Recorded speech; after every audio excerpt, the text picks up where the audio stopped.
Well, hey folks, how y'all doing? Welcome back. We're going to be taking a look at a new pellet grill today. This is from Nexgrill. This is called the Oakford, and they have three different sizes. It's the medium size, 790 square inches. We're going to take a walk around the entire exterior, show you everything. We're going to look at the interior. We're going to talk about all the features. That controller is pretty interesting. A lot of cool things going on with this grill, folks. And we're going to talk about price. We're going to talk about assembly. We're going to do a burn-in, see how accurate it is, and you're going to find out along with me. It's going to be a really good one, folks. Let's get started. All right, folks, let's start with the outside of the grill first. We've got a PID controller right there. That's very important. That controls everything, does it right. It comes with one probe port. Comes with one probe. There are 4 probe ports, and the probes go in right through this grommet right there. You've got a little window there that shows you how many pellets you've got left, and what they've done is they've calculated how many hours. So if you're on high, full pellet hopper, which is 30 pounds, 7 hours. If you're on smoke setting on low, 36 hours. 36 hours, I mean, that's a long time. You've got this nice folding shelf here. I like that. But what I really like is this side shelf. And what I really like about it is a lot of manufacturers will take their chimney, this chimney right here, and they'll put it coming out the side right here. Now, what Nexgrill did is they put this in the back, and that makes this shelf much more usable. You've got 3 nice tool hooks right there.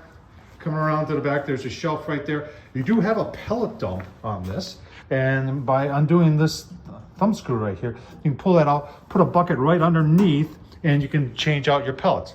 Got a nice cord, you got a cord wrap on there. Just a lot of cool things, a lot of attention to detail. And everything about this grill, folks, it's just, when I was putting it together, all I could think of was, Christ, this thing is heavy duty. So let's keep on going. Let's take a look at the inside. All right, I forgot to talk about the wheels. Nice skateboard style wheels. I guess those would be, or rollerblade type wheels. 2 locking casters and then 2 in the back. But very nice, solid. Nothing cheap. And you see, I've got the shelf folded down, so makes storage a lot more. All right, so everybody always wants to know dimensions. This thing is 51 this way, so length is 51. Your width is about 22. Your cooking grate height is 33. So this is a lot of room in there. Remember, it's 790 square inches on the inside. And I tell you what, let's look at it online, and then we'll look at. All right, let's take a look at it online, folks. And in full disclosure, Nexgrill did send me this grill and said, hey, we would appreciate an honest review, and that's what you're getting here is an honest review. So $550, 790 square inches. Right now, this is end of November of 2022, and they are giving you a cover and pellets included for that. So when you get this thing, you are ready to go. Let's keep on going here. So once again, before we get to the inside, I gotta point stuff out here that I noticed when I was putting it together. So this is your rain cap on your chimney, and a lot of pellet grill manufacturers make these things adjustable, and a lot of people stress as to what to set it at. So what Nexgrill has done, their engineers has done, is they've come up with a way, one setting only. Just tighten it down and you're good. You don't have to worry about that. And if you're wondering where the grease bucket is, right there. And they made it black too. And they give you 2 disposable trays in there already. So nice touch. Right, lid is open, and I gotta point out something right away. They've put felt gasket on here. That is very important. That helps keep the smoke in, but also makes cleanup easier, that you're not getting that smoke leaking out of there. And then look at this. The lid is double insulated, and that makes that lid very stout. There's no flexing of that. Just the nice little touches. Like I said, when I was putting this together, I kept thinking to myself, I knew it was a $550 pellet grill for 790 square inches. I kept saying it's more like a $750 pellet grill. All right, let's get into the inside. All right, start with the top rack. It's 11 inches deep. We've got from this side to this side about 26 inches. A lot of nice room out here. This is porcelain coated. It does lock into place with these little tabs right there. See that locks into place? But you could take it like that, and then you could put, I like to do like, if I'm doing like 2 racks of ribs, I would definitely put them up here. And then I put a grease tray down below it just to make cleanup easier. But nice job in the design this. It just makes it more usable. Here's another thing I wasn't expecting, folks. This is cast iron, and it's porcelain coated cast iron, so there's no seasoning involved. And it's heavy duty right there, folks. When I took it out of the box and noticed it, I said, holy cow, I was expecting just a wire rack. I wasn't expecting porcelain coated cast iron, and it's in 3 sections here. And it's, like I said, This is heavy duty all the way, folks. All right, next up is the grease tray. And this is the way a grease tray should be done, folks. This thing is pitched. It goes out this way. No fancy little thing with a daisy wheel in there or something that opens up to let the flames come through and gives you like a 4-inch area that you can actually sear on. This is the way to do it for low and slow. You wrap this with aluminum foil. Your grease goes down into your grease trough over there and then into your grease catch. Let's take that out of there. So I should show you how it comes out of there. It just comes out of there real easy, just like that. And then we get down to the rest of it. Said that grease goes into this trough that goes down there, and then goes into your bucket, your grease bucket underneath. You want to get your grease out of your grill, folks. You don't want to leave the grease in the grill. Right, so above your fire pot is a flame tamer, and that's it, this thing right here. And this is the first time I've ever seen one like this.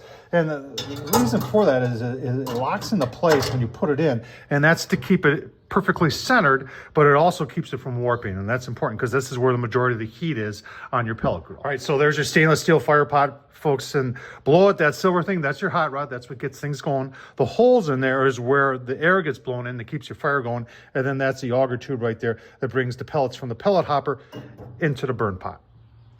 So that PID controller needs to know what the temp is inside the grill. They put a little guard here is to protect the temp probe, and this is the temp probe that tells the PID what the temperature is in the grill so adjustments can be made.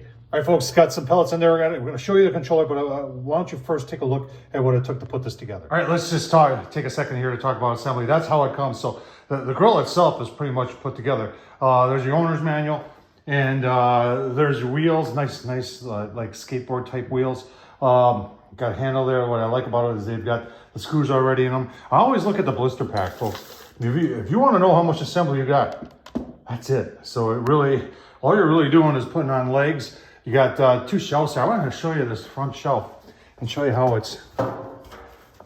Look at that big channel in there. I mean, this thing is. I'm starting to think this thing is really heavy duty. Cast iron porcelain coated grates. I don't get that in a whole lot of grills, no matter what you pay. So a lot of value going on here.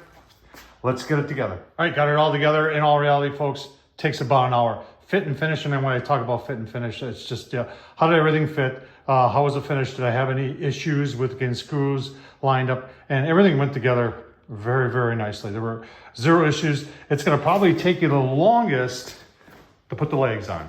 Once you got the legs on, the shelf slits in there, slots right in there, and everything else just lines right up. Shelf they went on real quick and easy. Front shelf went on. I mean, there's not a whole lot of assembly with this grill. So, and that was an hour of me goofing around. That included cutting up the box and putting it in recycling. Let's keep on going. So I have connected to the Nexgrill app, and I'm on Nexfi right now, and you can see I did get into Wi-Fi. It uses Bluetooth first, and it walks you through directions, so that's kind of simple. So they have a simple startup guide here, just looking at what all the stuff does here on the controller. Obviously, got a nice big readout here. The bottom one is for your temp probes. Right now we're in probe 4. You can see it's saying 55 degrees. The inside the grill is saying it's 52. You got your on and off button right here. You've got that starts everything. So you press start to start that. You've got a timer right there. You've got your auger button right there. And then this is kind of some presets they have in there. And you can see you got a 225 preset, high preset, and then a 180 preset. So if those are, I'll smoke at 180 a lot. 225 I like to cook at. Sometimes I go a little bit higher. And then just having the high in there, that's pretty cool too.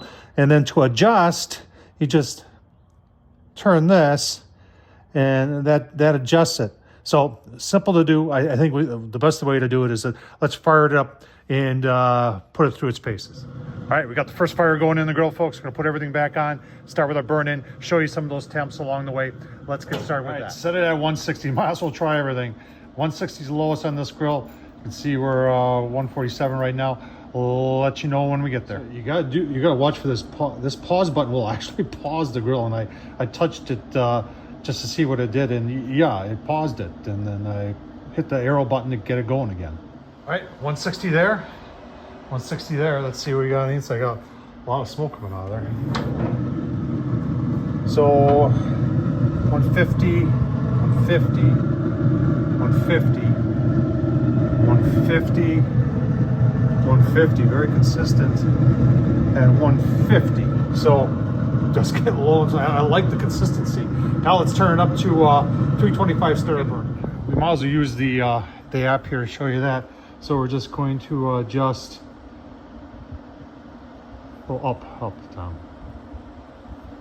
and then 325. I'm gonna let this go and then set temp right there. All right, so set is 325. You can see it acknowledged it there, and give you a look. See, we're gonna let this go for a good hour. Do the official burn-in at 325. We're gonna show you that, and then we're gonna turn it up to high and see what high is, and then we'll give you our final thoughts.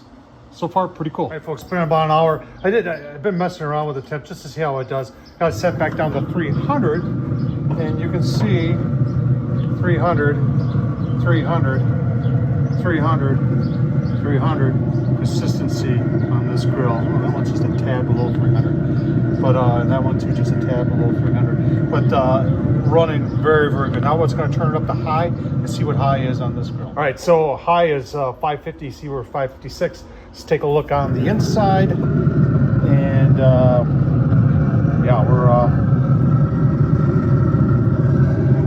so on high. It's a little bit all over the place, but definitely it's cooler on the right side as opposed to where the burn pot is. So there's our temps here. Give you my final thoughts. I didn't show you how I shut it down. So you just press the power button, then it goes in a cool down cycle, waits till it gets to 130 degrees, then it shuts the grill off. You gotta clean it off before your next cook, folks. Always clean out the ash and everything out of the burn pot. We can see how many pellets we got in there. Pellet consumption wasn't bad. We're in the 50s today. So final thoughts, 5-year warranty on this, $550. You know, you saw the title, a lot of bang for the buck. There is a lot of bang for the buck with this Nexgrill Oakford. Pretty impressed with the controller. It's really, when it comes down to pellet grills, build quality, and the build quality is phenomenal. They did a lot of good things here. A lot of, there's a lot of stuff going on here that you would have to buy extra, like the shelves. That would be extra. Getting a PID that's got I wish they had more probes. But other than that, everything on this grill works. 30-pound hopper works very, very well. And you saw how it dialed itself in. It was pretty. The only time it got a little inconsistent is when it was on high. Low smoke, it was very consistent. 300, you saw how consistent it was. So I'm very impressed with Nexgrill Oakford, folks. I will leave the link down below. Tom Horsman, YouTube, thumbs up, leave a comment. And as always, thank you for watching, folks. I really do.